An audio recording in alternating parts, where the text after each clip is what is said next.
हम खुद civil society में 10 बरस तक काम किए। हमने अपने जीवन की शुरुआत ही संयुक्त राष्ट्र संघ से की है और 10 बरस तक स्वास्थ्य और शिक्षा के क्षेत्र में बहुत काम किया। बहुत काम मतलब बहुत बड़ा कुछ नहीं किया, रात दिन वही करते थे, उसी से जीविका चलती थी। यहां भी किए, अमेरिका में भी रहे, उसके बाद अफ्रीका में भी हमने 5 साल काम किया। तो पीछे एक जो सज्जन उठकर बोल रहे थे और आप लोग सब टॉलरेंस की बात करने वाले लोग, देखिए कथनी और करनी में कितना फर्क है। टॉलरेंस पर बड़ा बड़ा लेक्चर देने वाले सिविल सोसाइटी के लोग, आपका साथी एक पीछे से खड़ा होकर बोल रहा है कि भैया सब एनजीओ बंद कर देना चाहिए, इतना अच्छा व्यवस्था हो कि एनजीओ काम न करे, तो 2 मिनट में यहां से रूटिंग जारी हो। आप अंदाजा लगाइए कि जो सत्ता में बैठता है उसका दिमाग क्यों खराब हो जाता है। क्योंकि टॉलरेंस जितना, आप भी वहां सत्ता में बैठिएगा कुर्सी पर, आपको भी किसी का दूसरा मत सुनने का दम नहीं। आप वही सुनना चाहते हैं जो आप सुनना चाहते हैं। दूसरे पर दोष देना बहुत आसान है। भाई साहब ने कहा कि मैं बहुत अपमानित फील कर रहा हूं कि 2 घंटा आप लेट आए हैं। बात तो ठीक है, मुझे क्षमा मांगना चाहिए। 1 बजे की बात हुई थी, हम 1 बजे से यही बैठे हुए हैं, बगल में बैठक चल रही है। आप लोग के भी जुटने में समय लगा, फिर मुझे लगा कि 2 बज गया है तो आपको खाना खा लेना चाहिए। आप 2 घंटे इंतजार कर रहे हैं, आपको अपमानित जरूर लगा होगा, लेकिन आप दशकों से एक अपने बच्चों के लिए अच्छी व्यवस्था बने उसका इंतजार कर रहे हैं। उसमें आपको कोई अपमान नहीं लग रहा, उसमें कोई अपमान नहीं लग रहा। यहाँ पर जितने लोग आप आए हैं, आप लोग सब ग्रामीण क्षेत्रों में, कई लोग शहरों में, जो डिप्राइव्ड कम्युनिटी है, अपने आप को वंचित बताता है। आपके जो लिखे हुए सवाल सब मैं पढ़ रहा था अभी, कि आप ये दावा करते हैं कि समाज में जो कमजोर है, वंचित है, पीछे छूट गया है, आप उसकी मदद के लिए काम कर रहे हैं। चाहे वो जमीन एक्विजिशन का मामला हो, किन्नरों का मामला हो, पढ़ाई हो, एजुकेशन है, आप दावा कर रहे हैं कि आप उसमें उनकी मदद करते हैं, उसके लिए काम कर रहे हैं। हम भी पिछले 2 बरस से गांव-गांव घूम रहे हैं। आप तो लोगों की मदद कर रहे हैं, हम मदद नहीं कर रहे हैं, लेकिन लोगों को जाकर देख सुन समझ रहे हैं। 5300 से ज्यादा गांव में हम पैदल चल के गए और एक सवाल जो मैं हर गांव में, हर सभा में करता हूं कि भाई ये बताइए कि बिहार में और कुछ हो या न हो, आपके गांव पंचायत में पढ़ाई और रोजगार की व्यवस्था होनी चाहिए या नहीं होनी चाहिए। मैं आपको बिहार के समाज का अपना अनुभव बता रहा हूं। 100% लोगों ने, चाहे वो किसी जाति का हो, धर्म का हो, पढ़ा लिखा हो, अनपढ़ हो, गरीब है, अमीर है, हिंदू है, मुसलमान है, महिला पुरुष, सब लोग हाथ उठाकर कहते हैं कि न भैया और कुछ हो चाहे नहीं हो, पढ़ाई रोजगार तो निश्चित तौर पर होना चाहिए। मैं 2 बरस पैदल चलने के बाद ये आपको दावे के साथ कह सकता हूं कि बिहार में कोई ऐसा गांव नहीं है जहां सारी चर्चा के बाद लोगों को अगर विकल्प दिया जाता है कि बताओ 1-2 काम जो होना चाहिए वो क्या होना चाहिए, लोग कहते हैं रोजगार, पढ़ाई होना चाहिए। उसके लिए प्रशांत किशोर और किसी एनजीओ की जरूरत नहीं है। लेकिन उसको ये मालूम नहीं है कि जवाब देने के बाद दूसरा सवाल क्या होगा। फिर मैं लोगों से पूछता हूं कि अपने अपने बच्चों के सर पर हाथ रखकर बोलो कि आप में से किसने जीवन में एक बार भी पढ़ाई और रोजगार के लिए वोट किया है। और उसका परिणाम सुनिए, आज तक 5300 गांव में एक आदमी भी हाथ उठाकर नहीं कहा कि हमने अपने बच्चों के पढ़ाई रोजगार के लिए वोट दिया है। हम आपका हाथ नहीं उठवाएंगे, लेकिन आपके लिए दावा कर देते हैं। यहाँ बैठा हुआ शिक्षा के क्षेत्र में काम करने वाले, लाइवलीहुड के क्षेत्र में काम करने वाले लोगों ने भी अपने बच्चों के पढ़ाई रोजगार के लिए कभी वोट नहीं दिया है।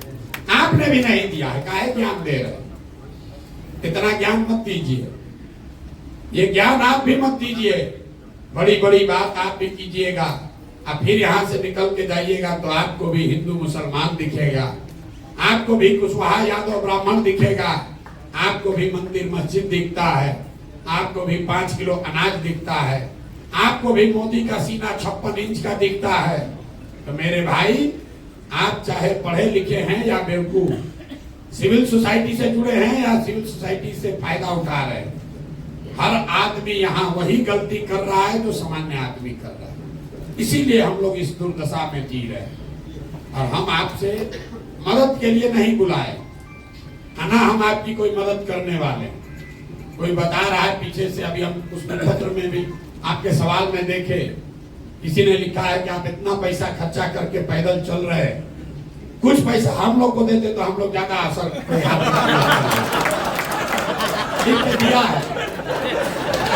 गाँव में हम चलते हैं, देखिए, अरे आप, हम आपको भाषण देने के लिए नहीं बुलाए, आप जरा देखिए कि सामान्य आदमी में और अपने आप को इंटेलेक्चुअल बुद्धिजीवी करने वाले में कोई फर्क नहीं है। गांव में हम चलते हैं तो महिला जो बहुत गरीब है, लोग कहते हैं भैया इतना पैसा लगा के टेंट लगाए हैं, पैसा हम ही लोग को दे देते ठीक रहता। तो उसको बताते हैं कि तुम्हारी मदद क्यों नहीं करेंगे, कि भाई अगर तुम्हारी मदद कर भी दे, एक दिन मदद करेंगे, दूसरे दिन फिर हाथ फैलाना पड़ेगा। तो सिविल सोसाइटी का भी वही हालत है, देख रहा है कि जब चुनाव में इतना पैसा खर्चा हो रहा है, तो लिख के हमको सुझाव दिया पैसा हम ही लोग को दे दीजिए, तो सरकार को छोड़कर आप ही का धंधा हम लोग उठा लें। तो मेरे भाई, आपको पैसा देने के लिए नहीं बुलाए हैं, हम वो व्यवस्था बनाना चाहते हैं जहां आपको अपनी योग्यता, काबिलियत और समाज की जरूरत के हिसाब से संसाधन और प्रशिक्षण दोनों चीज मिले, ताकि आप समाज के कुछ लोगों का भला कर सके, समाज में सरकार के साथ मिलकर कुछ कर सके, सरकार और आपका आपस में वैमनस्यता न हो।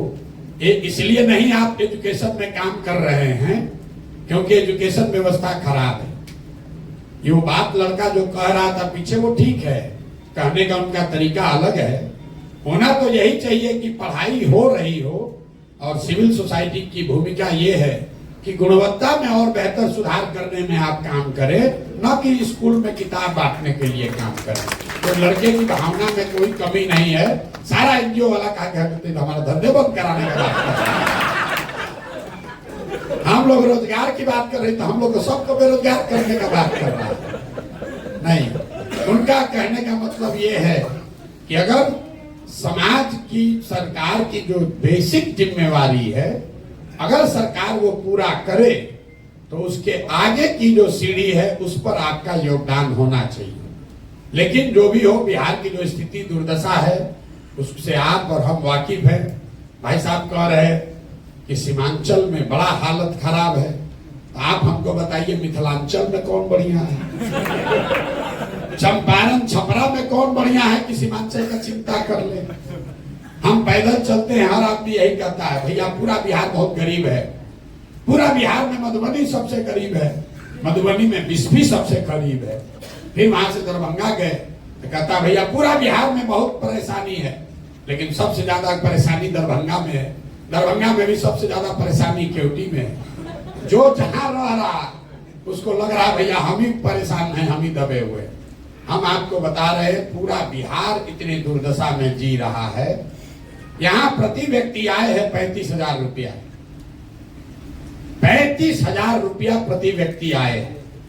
पटना और बेगूसराय 2 जिला को हटा दीजिएगा तो प्रति व्यक्ति आय है 25,000 रुपया साल में। उसमें धनी, गरीब, किसान, व्यापारी सब शामिल है। 100 में 80 आदमी आज भी दिन में 100 रुपया, 100 रुपया नहीं कमा रहा है। पढ़े लिखे लोग भी हमको पूछते हैं ये भैया इससे कैसे संभव है कि 100 रुपया नहीं कमा रहा है? यहाँ तो मजदूरी 300 रुपया हो गया। तो उसको बताते हैं कि भाई एक परिवार में एक आदमी मजदूर है, पति पत्नी बाल बच्चा लेकर 5 आदमी है, मजदूरी एक कर रहा है।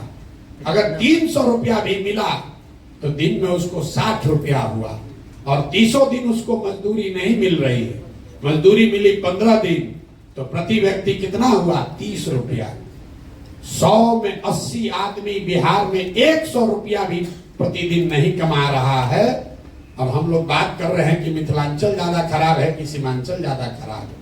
भैया पूरा बिहार ही खराब है, इसलिए ये नए प्रयास की जरूरत है। अब आपने कुछ लोगों ने सवाल किया है, जन चुनाव पर काहे भरोसा करे भाई, आप अलग क्या कीजिएगा, बहुत लोगों ने लिख कर दिया है। ये भी बात ठीक है, लेकिन इससे ज्यादा बेवकूफी वाला कोई सवाल भी नहीं हो सकता है। लोग हमसे पूछता है कि भैया ठगी, आप हम मदद करने आए हैं लेकिन आप नहीं न ठगिएगा। अब आप बताइए कि हम शक्ल से इतना बेवकूफ दिखते हैं कि अगर हमको ठगना है तो पहले कहेंगे कि ठगेंगे। मतलब ऐसा कौन धरती पर बेवकूफ है जिसको ठगना है वो आकर ये कहे कि भैया हम तुमको ठगेंगे, और फिर लोग ठगा जाएगा।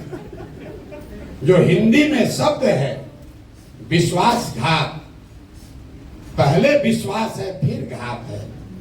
अगर आप विश्वास करोगे तभी तो घात होगा। रोड पर चलने वाला आदमी आप पर घात नहीं कर सकता। तो ये सवाल ही बेमानी है कि आप पर कैसे भरोसा करें, करें कि न करें। लेकिन आपके पास भरोसा करने के अलावा चारा है कि नहीं, ये जरूर पूछना चाहिए। मान लीजिए कि किसी को आप जानते हैं जिसको ला इलाज बीमारी हो गई, 2-4-5 बरिस से उसका इलाज चल रहा है, उसमें सुधार नहीं हो रहा, अंग्रेजी में उसको हम लोग कहते हैं पैलिएटिव केयर, मतलब रोग खत्म नहीं होगा, आपका जीवन ठीक ठाक चलता रहे, इसके लिए ट्रीटमेंट होता है। डॉक्टर साहब से जाकर आप पूछ रहे हैं, अरे भाई ये तो सुधारिए नहीं रहा, डॉक्टर ने कह दिया इलाज बीमारी है, इस पर अब कोई दवा काम नहीं करेगा। फिर एक दिन आप डॉक्टर साहब के पास पहुंचे, किसी ने बताया, डॉक्टर साहब ने, कि देखो एक दवा आया है नया, अभी ट्रायल में चल रहा है, हम गारंटी नहीं दे रहे हैं, लेकिन अगर आप अनुमति दोगे तो ट्राई करके देखते हैं, 50% सफलता मिल भी सकता है, नहीं भी मिल सकता है। तब आप लोग सोच के बताइए कि एक दवा है जो एक्सपायर दवा है, और एक दवा है जो कि अभी ट्रायल में नया नया आया है। एक तो मालूम है कि एक्सपायर दवा है, उससे तो कुछ होगा नहीं, खत्म हो गया कहानी। लेकिन जो ट्रायल में दवा आया है 50% चांस है वो सही भी हो सकता है, गलत भी हो सकता है। तो आप सारे बुद्धिजीवी लोग मिलकर क्या निर्णय लेंगे कि भैया चलो कम से कम 50% तो चांस है, तो जन सुराज वही 50% चांस है, क्योंकि जो यहाँ पहले से व्यवस्था है वो तो पूरा एक्सपायर है। अरे जिस राज्य में थोड़ा बहुत विकास होता, वहां पर अगर कोई नया दल बनाए तो ये समाज का पूछना लाजमी है कि भाई हम इनको छोड़कर आपको क्यों दें। बिहार के आदमी को तो पूछना ही नहीं चाहिए, क्योंकि आपके पास तो कुछ है नहीं है। जो पहले से 3 गो दल है वो आपका खून चूस लिया, दूह कर आपको खाली कर दिया। आपको तो कहना चाहिए भाई जो मिले वही कम से कम ट्राई करके तो देखते हैं। तो जन सुराज हम आपको ये गारंटी नहीं दे सकते हैं कि हम ही सही है, लेकिन इतना जरूर बता सकते हैं कि जो पहले से यहाँ 3 गो दल चल रहा है, जो व्यवस्था है, उसके मुकाबले इसमें जरूर कुछ बेहतर की संभावना हो सकती है। और वो संभावना इसलिए नहीं है कि उसको प्रशांत किशोर कर रहे हैं, वो संभावना इसलिए है कि आप जैसे हजारों सैकड़ों लोग मिलकर इसको बनाने का प्रयास कर रहे हैं, और इसको बनाने में, आगे चलाने में जितना अच्छे लोगों का सहयोग, उनकी भागीदारी रहेगी, उतना ज्यादा सफलता की संभावना ज्यादा होगी। किसी एक व्यक्ति के कह देने से कि हम आएंगे तो ठीक हो जाएगा, हम पर भरोसा कर लो, इससे बड़ा कोई झूठ हो नहीं सकता। पीछे से एक जेपी सेनानी साहब खड़े हुए, उन्होंने बहुत अच्छी बात भी कही हमारे लिए, जनसुराज के लिए अच्छी बात उन्होंने कही, उसके लिए आपका धन्यवाद कर रहे हैं सर। लेकिन कई लोगों को यहाँ बैठे हुए लगता है, लोगों ने प्रश्न भी भेजा है हमको कि भैया जेपी के आंदोलन से बिहार नहीं सुधरा, अन्ना का आंदोलन का हम लोग हसर देख लिए, तो आपके इस प्रयास से बिहार कैसे सुधरेगा। जन सुराज से कैसे सुधरेगा? तो मेरे भाई, हम आपको इतना ही कह सकते हैं कि प्रशांत किशोर का आंदोलनों में कोई यकीन नहीं है। मानव सभ्यता के इतिहास को अगर आप ध्यान से पढ़ेंगे तो आपको पता चलेगा कि सिर्फ बिहार में नहीं, पूरे देश में भी नहीं, पूरे दुनिया में मानव सभ्यता के इतिहास को पढ़िए तो आपको पता चलेगा कि फ्रांस की क्रांति को अगर अपवाद के तौर पर हटा दिया जाए तो आज तक कोई भी क्रांति से मानव सभ्यता में सृजन का काम नहीं हुआ है। आंदोलन सृजन का हथियार नहीं है, यह आपके मन में भ्रम बैठ गया। आंदोलन सृजन का हथियार नहीं है। आंदोलन वो तेज हथियार जैसा है जिससे आप बड़े से बड़े वृक्ष को काट सकते हैं, लेकिन कितना भी धारदार हथियार हो उससे आप पौधे को वृक्ष नहीं बना सकते। तो समाज में जो सृजन का काम है वो आंदोलन से नहीं हो सकता है। आपने देखा जेपी आंदोलन हुआ, उस आंदोलन की धार इतनी थी कि तब की सत्ता में बैठी इंदिरा गांधी को सत्ता से हटा दिया गया। अन्ना आंदोलन का प्रभाव ये हुआ कि यूपीए की सरकार हट गई, लेकिन जेपी के आंदोलन से नए बिहार, नए भारत का सृजन नहीं हुआ। क्यों नहीं हुआ? क्योंकि वो आंदोलन सृजन के लिए नहीं था, वो आंदोलन उस समय के सत्ता में बैठे हुए लोगों को हटाने के लिए था। जन सुराज में हम किसी को हटाने का प्रयास नहीं कर रहे। हम लोगों ने 2 बरस में कोई धरना, प्रदर्शन, बंद नहीं किया, किसी की मदद नहीं की, कोई घेराव नहीं किया, किसी के खिलाफ कुछ नहीं बोले। समाज को जाकर एक रास्ता बताने का प्रयास किया कि क्या करने से तुम्हारी व्यवस्था, तुम्हारी गरीबी दूर हो सकती है। और गरीबी दूर होने का 3 ही रास्ता पूरे दुनिया में विद्वानों ने बताया है। 3 ही रास्ता है गरीबी से निकलने का। एक रास्ता है पढ़ाई, दूसरा रास्ता है जमीन, और तीसरा रास्ता है पैसा, पूंजी। अगर आप पढ़े लिखे हैं, आपको नौकरी हो जाए, तो नौकरी न भी हो, कोई रोजगार भी करने लगे, तो आपकी गरीबी इसी बिहार में, इसी मिथिलांचल सीमांचल में जो लोग पढ़ लिख कर नौकरी करने लगे उनकी जिंदगी थोड़ी सुधर गई। लेकिन बिहार में 2/3 से ज्यादा लोगों को पढ़ने की सुविधा आज तक नहीं दी गई।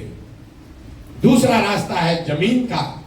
अगर आप पढ़े लिखे नहीं हैं, आपके पास जमीन हो, तो खेती किसानी करके भी लोगों का जीवन सुधर सकता है। लेकिन बिहार में, इतने बड़े राज्य में, देश का शायद एकमात्र ऐसा राज्य है जहां भूमि सुधार, यहां कोई काम नहीं किया गया भूमि सुधार को लेकर। नतीजा क्या है? एक आंकड़ा याद रखिए, पूरे देश में 38% लोग ऐसे हैं जिनके पास कोई जमीन नहीं है।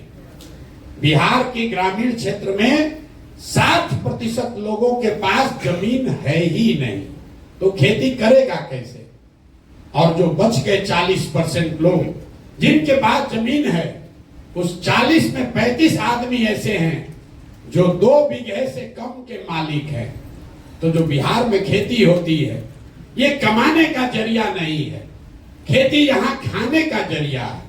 आप गांव देहात में सुनते होंगे, लोग कहता है कि हम कटिया करने आए हैं, रोपनी करने आए हैं, कमाने के लिए लुधियाना जाएंगे।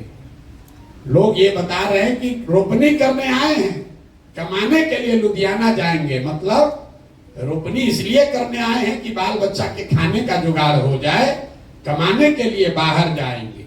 तो यहाँ की जो खेती है, यहाँ का जो भूमि का जो प्रोडक्टिविटी है, वो इतना कम है जिससे लोगों का सिर्फ पेट भर रहा है। और तीसरी बात, जब आपके पास पढ़ाई नहीं है, जमीन से प्रोडक्टिव इनकम नहीं है, तो एक ही रास्ता बचा। अगर लोगों के पास पैसा, पूंजी होता, तो कोई ना कोई रोजी रोजगार हर आदमी कर सकता है। आप में से कई लोग लाइवलीहुड के फील्ड में काम करते होंगे, लेकिन बिहार में पूंजी की इतनी कमी है कि यहाँ सीडी रेशियो है 40%। बहुत कम लोग इसकी चर्चा करते हैं। बिहार में सीडी रेशियो है 40%। मतलब जो पैसा आप और हम बैंक में रखते हैं, बैंकों की जिम्मेवारी है कि अगर आप 100 रुपया बैंक में जमा कीजिएगा तो कम से कम 70 रुपया लोन के तौर पर समाज को उपलब्ध होना चाहिए। घर बनाने के लिए, गाड़ी खरीदने के लिए, बिजनेस व्यापार करने के लिए, खेती करने के लिए। पूरे देश में अभी सीडी रेशियो है 74%, बिहार में ये रेशियो है 40%। इसका नतीजा क्या होता है?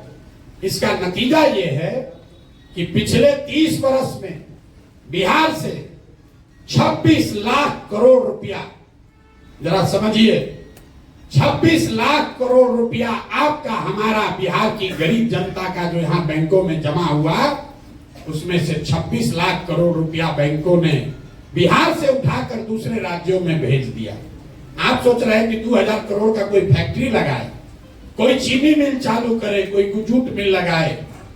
हम आपको बता रहे हैं 26 लाख करोड़ रुपया, ये मेरा आंकड़ा नहीं है, रिजर्व बैंक ऑफ इंडिया का आंकड़ा है। पिछले वर्ष यहाँ बिहार की गरीब जनता ने यहाँ के बैंकों में टोटल पैसा जमा किया 4,61,000 करोड़ रुपया, और 4,61,000 करोड़ में से 70% के हिसाब से कम 2,80,000 करोड़ रुपया बिहार के लोगों को मिलना चाहिए था, रोजी रोजगार के लिए, व्यापार के लिए, घर के लिए, गाड़ी के लिए। मिला कितना? 1,61,000, 1,61,000 करोड़। बाकी पैसा कहां गया? बाकी पैसा गया आंध्र प्रदेश, गुजरात, तमिलनाडु, केरल, कर्नाटक। वहां पर सीडी रेशियो कितना है? वहां पर सीडी रेशियो है 90, 95, 100, 105। अगर आंध्रा में बैंकों में 100 रुपया जमा हुआ, तो आंध्रा के लोगों को 105 रुपया कर्ज मिला। बिहार के लोगों ने 100 रुपया जमा किया तो हमको, आपको 40 रुपया मिला। आप अंदाजा लगाइए, बोलचाल की भाषा में समझिए, कहता है सीडी रेशियो क्या होता है। अगर आप जितने लोग आए हैं सबके पास मोटरसाइकिल, कार होगा, लेकिन अगर बैंक से आपको गाड़ी, मोटरसाइकिल के लिए लोन न मिले तो 90% आदमी गाड़ी, मोटरसाइकिल नहीं खरीद पाएगा। सबका लोन से ही आप मोटरसाइकिल खरीदे होंगे। वो पूंजी की उपलब्धता है कि आपके पास मोटरसाइकिल का ओनरशिप बढ़ा। जब पहले मोटरसाइकिल के लिए लोन नहीं मिलता था, गांव में 4 गो 5 गो मोटरसाइकिल था, अब हर महीने 1500 रुपया दीजिएगा, मोटरसाइकिल मिल जाता है। तो लोन की उपलब्धता, पूंजी की उपलब्धता से लोगों की लाइवलीहुड बढ़ी, उनकी मोबिलिटी बढ़ी। आप अंदाजा लगाइए, अगर 2.5 लाख करोड़ रुपया हर साल एक्स्ट्रा मिलने लगता तो कितने लोग अपना घर बड़ा बनाते, कितने लोग नई गाड़ियां खरीदते, कितने लोग नया रोजी रोजगार करते। यहाँ बहुत लोग अनुभवी बैठे हुए हैं। हम लोग के पिताजी के टाइम में जब घर बनता था, साल भर आप काम कीजिए, पैसा बचाइए, उसके बाद आदमी 2 गो कमरा बनाता है। फिर बेटा का ब्याह लगा करता है, इस पर पैसा जुगाड़े हैं, लिंटर करेंगे। लेकिन वही HDFC, स्टेट बैंक अगर आपको 20 लाख रुपया लोन दे दे तो आप पूरा घर बना लेते हैं और फिर EMI से पैसा वापस करते हैं। ये पूंजी की ताकत है। बिहार में गरीबी का मुख्य कारण यह है कि यहाँ गरीबी से निकलने के तीनों रास्ते जो आपके काम से जुड़ा हुआ है, शिक्षा, जमीन और पूंजी, इस तीनों की उपलब्धता नहीं होने की वजह से लोग गरीब हैं। और लोगों को लग रहा है सरकारी नौकरी, लोग यहाँ देखिए बहस क्या चल रहा है कि 10 लाख नौकरी देगा कि नहीं देगा। आपको एक और आंकड़ा दे रहे हैं, पूरे बिहार में 84 से लेकर, आप लोग एनजीओ सेक्टर में काम करते हैं, आप लोग की भी इच्छा है सरकारी नौकरी मिल जाता तो बढ़िया होता। पूरे बिहार में 75 साल में 84 से लेकर मुख्य सचिव तक जितने लोग सरकारी नौकरी में हैं, सबकी संख्या जोड़िएगा तो वो संख्या है 23 लाख लोग। 1.97% लोग ही सरकारी नौकरियों में हैं। ध्यान रखिए, पूरे बिहार की आबादी है 13 करोड़, 1.972% से कम लोग सरकारी नौकरियों में हैं। लेकिन पूरा समाज सरकारी नौकरी के पीछे पड़कर अपना जीवन बर्बाद कर रहा है। आप जाइए मुसल्लापुर घाट में, यहाँ एक क्लास में 3-3, 4-4 हजार लड़के कोचिंग कर रहे हैं, रेलवे में कोई क्लर्क बनने के लिए, बैंक में जाने के लिए। आप भी अपने बच्चों को भेज रहे, लोग अपना जमीन बेच के ट्यूशन कोचिंग करा रहा है। उसमें से 2-4 को नौकरी मिलता है और 100 में 97 आदमी अपना 3-4 बरस घर का आटा गीला करके वापस जाता है बेरोजगार बन के। नौकरी, सरकारी नौकरी यहां से गरीबी का हटाने का उपाय नहीं है। गरीबी हटानी है तो 3 बातें सुधारनी है। 15 बरस से कम उम्र के बच्चों के लिए इतनी अच्छी पढ़ाई की व्यवस्था हो कि वो आदमी, वो बच्चा बड़ा होकर व्यवस्था पर बोझ न बने। हम लोग यहीं पढ़े हैं सरकारी स्कूल में, अच्छा पढ़ लिख गए, तो हमको नहीं मतलब है कि बिहार सरकार 400 रुपया पेंशन देता है, आयुष्मान का कार्ड बांट रहा है कि नहीं बांट रहा है, कि उसका इंदिरा आवास मिल रहा है कि नहीं मिल रहा है। हम व्यवस्था पर बोझ नहीं है, जो कमाते हैं उस पर टैक्स देते हैं, व्यवस्था को मजबूत करने में अपना कुछ न कुछ योगदान कर रहे हैं। अगर इनकम टैक्स नहीं भी दे रहे हैं तो आप बड़े कंज्यूमर हैं, 20,000 30,000 रुपया कमाते हैं, खर्चा करते हैं, तो जो चीज आप खरीद रहे हैं उस पर जीएसटी लग रहा है 18% 20%, तो समाज के प्रति आपका योगदान है।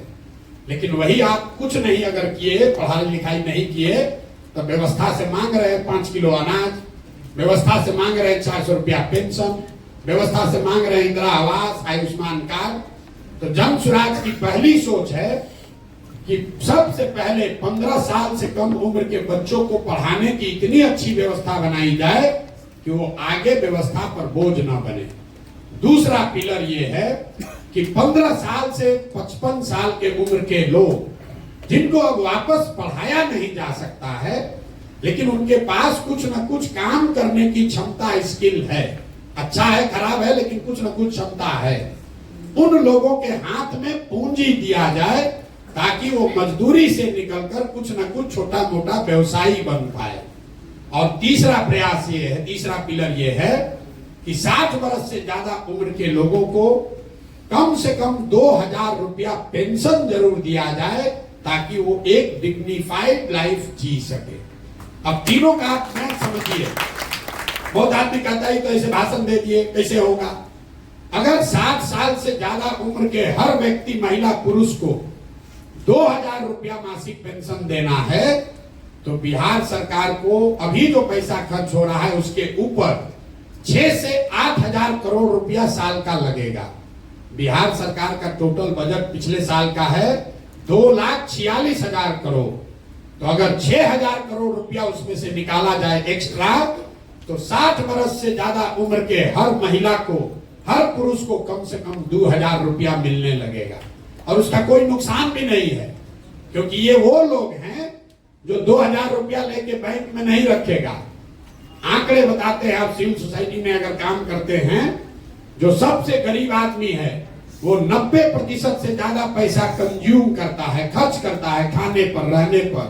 तो जो सरकार ये पैसा देगी, इससे वो आदमी बेहतर खाना खाएगा, वो आदमी अपने लिए कपड़ा खरीदेगा, तो एक बड़ा पोर्शन इसका लौट कर फिर सरकार के पास आना है। दूसरा, मैंने जो बताया कि इतनी बड़ी जनसंख्या को पूंजी कैसे दीजिएगा। अगर यहाँ पर सिर्फ सीडी रेशियो को सुधार दिया जाए, आप कहिएगा कैसे सुधरेगा। ऐसा नहीं है कि बैंकों की मनमानी है कि जितना मन होगा लोन देंगे, नहीं देंगे।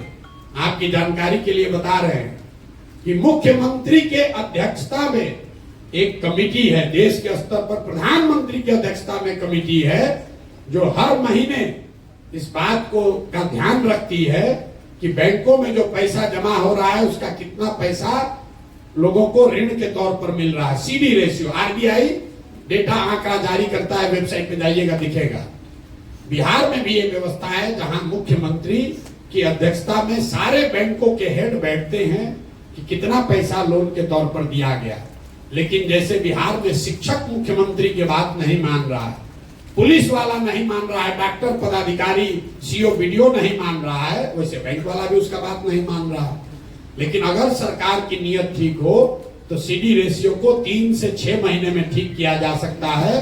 तो जो जन स्वराज हम लोग जाकर गांव-गांव कह रहे हैं कि साल भर के अंदर यहां से सारे बेरोजगार लोगों को 10-12 हजार रुपए का रोजगार दिया जा सकता है, उसका आधार सीडी रेशियो को सुधारना है ताकि यहां पर लोगों को रोजी रोजगार मिल सके। अब इसका एक आप प्रैक्टिकल उदाहरण समझिए।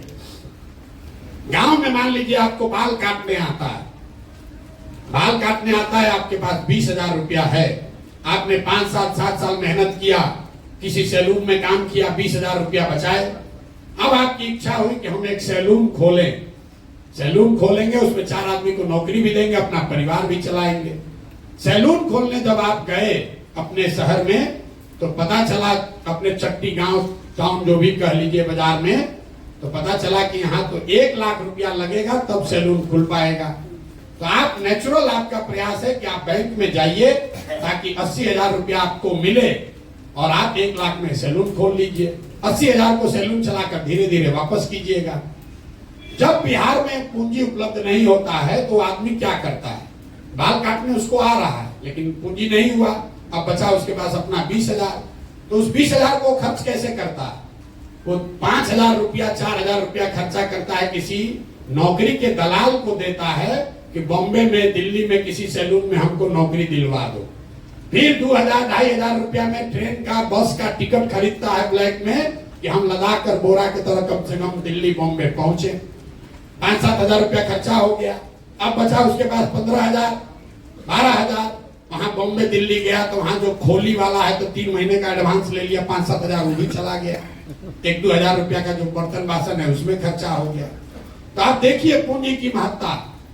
आदमी को बाल काटने आता है, बाल आदमी वही है, अगर उसको 80,000 रुपया मिल जाता लोन के तौर पर, तो यहाँ सैलून चलाता, 4 आदमी को नौकरी देता, एक छोटा व्यवसायी होता। लेकिन वो 80,000 नहीं मिला तो बॉम्बे में दिल्ली में जाकर मजदूर बन गया, बाल वहां भी काट रहा है लेकिन वहां मजदूर के तौर पर काट रहा है, यहाँ छोटा व्यवसायी होता। तो हम लोग का जन स्वराज की जो सोच है कि जो जवान लड़के हैं, जो नवयुवक हैं, उनको पूंजी उपलब्ध कराया जाए ताकि घर घर में रोजी रोजगार हो सके। जो महिलाओं के लिए हम लोग बात कह रहे हैं, इसी क्षेत्र में गुजरात को अगर आप पढ़िएगा ध्यान से, गुजरात की सामाजिक स्थिति को ध्यान से देखेंगे, सबसे ज्यादा सबसे पहले वहां पर प्रॉस्पेरिटी तब आई जब घर घर से दूध का कारोबार शुरू हुआ। यहाँ पर ये राय जी बैठे हुए हैं, कोऑपरेटिव के हैं, आज आए मिलने सुधा के, तो कह रहे हैं भैया अमूल वाला आके सब कैप्चर कर रहा है बिहार में, सब अमूल के लोग आकर कैप्चर कर रहे हैं। तो हम लोग बात कर रहे थे कि अमूल जो आपको देश का बड़ा कोऑपरेटिव दिखता है, आप में से ज्यादातर आदमी नहीं जानते होंगे, गुजरात का एक जिला है बनासकांठा। बनासकांठा डेयरी, एक जिले का डेयरी इतना बड़ा है कि अमूल से भी दुगना बड़ा है।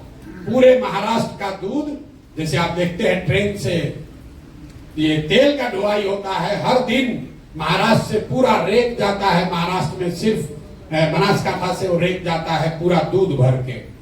तो जब वहां की महिलाओं को ऑपरेशन फ्लड के तहत पैसा दिया गया, घर घर लोगों ने भैंस गाय का व्यापार शुरू कर दिया, 50 लीटर 20 लीटर 30 लीटर दूध बेचने लगा, उससे लोगों को आमदनी बढ़ी।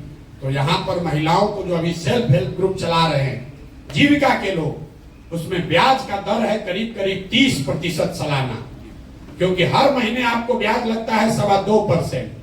हम लोग कह रहे हैं कि नहीं, सालाना ब्याज का दर घटाकर कीजिए 4%। 4% के ब्याज के दर पर अगर महिलाओं को पैसा उपलब्ध करा दिया जाए तो यहाँ घर घर महिलाएं कुछ ना कुछ रोजी रोजगार कर पाएंगी। अब ये होगा कैसे? फिर पूछेगा पैसा कहां से आएगा?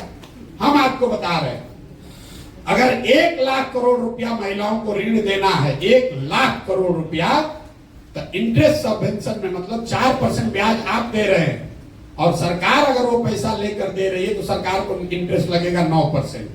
तो 5% का खर्चा या 6% का खर्चा सरकार को देना पड़ेगा। तो 5,000 करोड़ रुपया अगर सरकार खर्च करे तो उसकी ताकत पर लोगों को, समाज को 1 लाख करोड़ रुपया मिल जाएगा।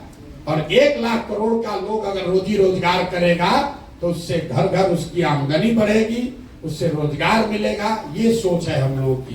तो ये जब तक ये तीनों काम नहीं होगा, शिक्षा, पूंजी और जमीन के प्रोडक्टिविटी के लिए जो हम लोग कह रहे हैं, बिहार में 1/3 जमीन उसका मालिकाना हक डिस्प्यूटेड है। अगर आप लोग गांव देहात में काम करने का अपने अनुभव का दावा करते हैं तो आपको मालूम होगा 1/3 FIR जमीन के विवाद से जुड़ा हुआ। जमीन का मालिकाना हक लोगों को पता नहीं है। अभी सरकार ने जो सर्वे अभियान शुरू किया है, ये समझिए कि घाव है उसको उखाड़ के और खराब करने का काम है। पूरे समाज में हमने पहले आदमी हम हैं जिसने कहा कि इससे पूरे समाज में घर घर में झगड़ा लगेगा, भ्रष्टाचार बहुत आगे बढ़ जाएगा। अब देखिए अभी 1 महीना हुआ है, लोग बाप बाप चिल्ला रहे हैं, और 2-3 महीना आते आते आप देखिएगा ये लैंड सर्वे को रुक जाना है। अगर नहीं रुका तो गोली बंदूक चलेगा, घर घर में आपस में लड़ाई होगा। नीतीश कुमार बिना सोचे समझे, बिना तैयारी के सर्वे करा रहा है।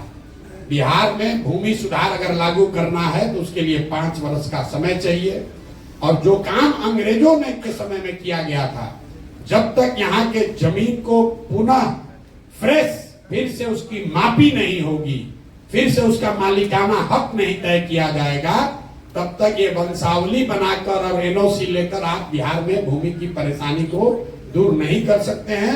इससे समस्या और बढ़ेगी। तो हम लोग का जो पूरा प्रयास है, शिक्षा 15 साल से कम उम्र के बच्चों को इतनी अच्छी शिक्षा दी जाए कि वो व्यवस्था पर बोझ न बने। युवा जिसको पूंजी उपलब्ध कराया जाए ताकि वो अपने लिए रोजी रोजगार कर सके, और बूढ़े लोगों को हर हालत में कुछ सम्मानजनक जिंदगी जीने भर का मदद किया जाए। ये जन सुराज की सोच है। अब आप लोगों ने कुछ अपना ऐसा सुझाव नहीं दिया। पीछे से कोई एक लैंड एक्विजिशन को लेकर बोला है। लैंड एक्विजिशन को लेकर जो परेशानी यहाँ आ रही है, चौसा का बिंदु है, या आज हमें किसी ने नालंदा राजगीर की भी बात बताई है, जो एयरपोर्ट के लिए जमीन लिया गया है। इसमें जो कानून है, भूमि अधिग्रहण कानून बिल्कुल ठीक है कि जो मार्केट का रेट है उससे 4 गुना मिलना है। दिक्कत यह है, ऑपरेशनल दिक्कत, यहाँ जमीन पर भूमि अधिग्रहण किया गया 10 वर्ष पहले और उसका सेटलमेंट हो रहा है आज। तो विवाद लोगों को ये नहीं है कि हम जमीन देंगे कि नहीं देंगे। विवाद ये है कि जमीन का दाम 10 वर्ष पहले वाला देखकर 4 गुना किया जाए कि आज के भाव का 4 गुना किया जाए। सरकार का ये कहना है कि भाई अधिग्रहण तो 10 वर्ष पहले हो गया, प्रोजेक्ट पास हुआ 10 वर्ष पहले, बजट पैसा आया 10 वर्ष पहले के हिसाब से, आज मुआवजा बट रहा है। तो लोग जब बट रहा है तो कह रहा है कि आज के हिसाब से दो, और सरकार क्या कह रही है कि हम तो 10 वर्ष पहले के हिसाब से बजट किए हुए हैं, तो हम तुमको आज के हिसाब से कैसे देंगे। तो ये प्योरली ऑपरेशनल दिक्कत है, ये नीतिगत मामला नहीं है। देश में भूमि अधिग्रहण को लेकर कानून बना हुआ है। मोदी सरकार ने 3 बार उसको हटाने का प्रयास किया, वापस नहीं हटा पाए। वो कानून बना हुआ है कि आज के मार्केट रेट से 4 गुना आपको पैसा मिलना चाहिए, लेकिन जिस दिन जमीन का अधिग्रहण हुआ उस दिन के मार्केट प्राइस से, 20 वर्ष के बाद का नहीं। तो इसमें कुछ जो जमीन जिनका है उनका भी गलती है। जब जमीन मिला, जब अधिग्रहण हुआ तब पैसा लिया नहीं, सोचता बढ़ेगा तब लूंगा। फिर 5 वर्ष के बाद आके सरकार ले रहा है तो कह रहा है जिस दिन आपको अधिग्रहण की सूचना जारी हुई है उसी डेट के हिसाब से पैसा मिलेगा, और आप चाह रहे हैं कि अब आज हम उस पर साइन दे रहे हैं, कंसेंट कर रहे हैं, तो आज हमको पैसा मिले। तो ये इसमें ऑपरेशनल दिक्कत है, ये नीतिगत मामला नहीं है। बाकी और कोई सुझाव आपका विशेष हमने देखा नहीं। जन सुराज को लेकर आपने जो सवाल किए हैं, तो किसी ने ठीक कहा, जन सुराज पर जितने भी तरह के सवाल हैं, उस सवाल का जवाब तो हम लोग हर दिन दे ही रहे हैं गांव गांव जाकर। आपकी क्या भूमिका होनी चाहिए, आपकी भूमिका क्या होनी चाहिए, उसके लिए मैं अक्सर एक ग्रीस के बहुत बड़े दार्शनिक हैं प्लेटो, उनका एक कोट बताता हूं। प्लेटो ने बहुत 100 सैकड़ों साल पहले कहा, if you do not participate in democracy be ready to be ruled by your inferiors. मतलब अगर आप राजनीति में भागीदार नहीं बनिएगा तो इस बात के लिए तैयार रहिए कि कोई मूर्ख आदमी राजा बनकर आप पर शासन करेगा। तो आप लोग जो सिविल सोसाइटी के पढ़े लिखे प्रबुद्ध लोग हैं, हम ये नहीं कह रहे हैं कि आप एनजीओ छोड़कर, सिविल सोसाइटी छोड़कर राजनीति में आ जाइए, लेकिन राजनीतिक और सामाजिक सरोकार से अपने आप को अगर आप हटा लीजिएगा तो समाज में जो गलत लोग हैं, जो लंपट है, बदमाश है, माफिया है, वही आपका राजा बनकर आप पर शासन करेगा। फिर आप चाहे जितना डेमोन्स्ट्रेशन करते रहिए, जितना बार जाकर ज्ञापन दीजिए। बालू माफिया अगर शिक्षा मंत्री है तो वो शिक्षा के क्षेत्र में काम करने वाले एनजीओ से बात नहीं करेगा, उसको तो बालू से कमाने से फुर्सत होगा तब ना आपसे बात करेगा। अगर शराब माफिया स्वास्थ्य मंत्री हो जाएगा तो आप कितना विज्ञापन दे दीजिए, कितना आंकड़ा डेटा दे दीजिए, वो समझने वाला नहीं है। तो आपकी जिम्मेवारी ये है कि अपना काम करते हुए समाज को इस बात के लिए तैयार कीजिए कि भाई तुम अपने बच्चों के लिए वोट करो, अपने पढ़ाई रोजगार के लिए वोट करो। फिर मैं उसी आदमी की बात कहूंगा जो पीछे जिसके नाम पर आप लोग वोटिंग किए कि भैया हम एनजीओ चला रहे हैं, कितना दिन तुम्हारे बच्चा को पढ़ाएंगे। जब सरकार अच्छी बन जाएगी, अच्छा स्कूल होगा, तब सबके बच्चे अच्छा पढ़ेंगे। इसलिए अपने बच्चों के पढ़ाई के लिए वोट दो। बालू माफिया, शराब माफिया को वोट मत दो। जाति के नाम पर मत बिको। जितने लोग आप हैं, आप भी अपनी ओर से प्रयास कीजिए। ये प्रशांत किशोर का अकेला अपना प्रयास नहीं है। ये प्रशांत किशोर कोई कर्जा नहीं खाए हैं बिहार का कि हम ही को करना है। ये आपकी हमारी सबकी जिम्मेवारी है। मानवता का ये तकाजा है कि अगर आपका पेट भर जाए तो अपना पेट भरने के बाद अगर आपके पास कोई साधन, शक्ति, समय, व्यवस्था है तो जिसका पेट नहीं भरा है उसकी चिंता आप कीजिए। ये भी सिविल सोसाइटी का आपका मूल मंत्र है। अगर आप वो नहीं करते हैं तो बड़ी बड़ी बात कहने से कुछ नहीं होगा। कुछ ना कुछ योगदान कीजिए, थोड़ा कम कीजिए, ज्यादा कीजिए। पैसा और समय ये किसी के पास अपने जरूरत से ज्यादा नहीं है। अंबानी के पास भी पैसा उसके जरूरत से ज्यादा नहीं है, तभी तो रोज बिजनेस कर रहे हैं। तो ये समझना कि हमारा पास तो पैसा नहीं है, जब हो जाएगा तब करेंगे, हमारा पास तो समय नहीं है, जब समय रहेगा तब करेंगे, तो किसी के पास समय और पैसा ज्यादा नहीं होता है। आपको अपने जीवन में तय करना है कि जो हमारे पास है इसमें से कुछ न कुछ अपने समाज के लिए, अपने मिट्टी के लिए कुछ न कुछ हम अपना योगदान करेंगे। अगर आप जुड़कर कुछ करना चाहते हैं तो आपके और आपके बच्चों के सामने आएगा। जो हम लोग हिंदू धर्म में भी कहते हैं, जो कुछ भी आप करते हैं वो आपके और आपके बच्चों को मिलना ही मिलना है, उससे कोई नहीं, उसके लिए किसी दलगत व्यवस्था की जरूरत नहीं है। भगवान में, ऊपर वाले में हम लोग का भरोसा है। आप अच्छा करेंगे तो आपके सामने, आपके बच्चों के सामने वो अच्छा बनकर आएगा ही आएगा। आप यहाँ बैठे हैं, हम यहाँ खड़े होकर भाषण दे रहे हैं। किसी व्यक्ति ने, किसी समाज ने कहीं सरकारी स्कूल, मिशन स्कूल बिहार में बनाया था जहां से पढ़कर हम यहाँ पहुंचे हैं, तब तो खड़े होकर भाषण दे रहे हैं। अगर वो स्कूल, वो मिशन स्कूल नहीं किसी ने बनाया होता तो हम भी बिहार के किसी गांव में मजदूरी कर रहे होते। ऐसा मत समझिए कि आप और हम कोई दूसरों से ज्यादा बेहतर है। हमसे, आपसे बहुत अच्छी सोच रखने वाले लोगों ने अपने अपने स्तर पर कुछ न कुछ योगदान किया है, तभी आप और हम इस सभागृह में बैठकर चर्चा कर रहे हैं। तो आपकी हमारी जिम्मेवारी है कि अगर ऊपर वाले की मदद से, दुआ से, ऊपर वाले की कृपा से इसी कुव्यवस्था में आप थोड़ा सा बेहतर हो गए हैं, आगे निकल गए हैं, तो आपकी हमारी जिम्मेवारी है कि अपने हिस्से से एक छोटा अंश ही निकालकर समय से, संसाधन से, बुद्धि से, सलाह से समाज के लिए कुछ कीजिए। यही मेरी आपसे अपेक्षा है। आप लोग आए हैं समय निकालकर, आपका बहुत बहुत धन्यवाद। एक दो सवाल जो मैंने जानबूझकर छोड़ा है उसमें कोई बहुत महत्व नहीं है, फिर भी अगर आपका कोई और सवाल है तो आप सवाल कर सकते हैं। बहुत बहुत धन्यवाद।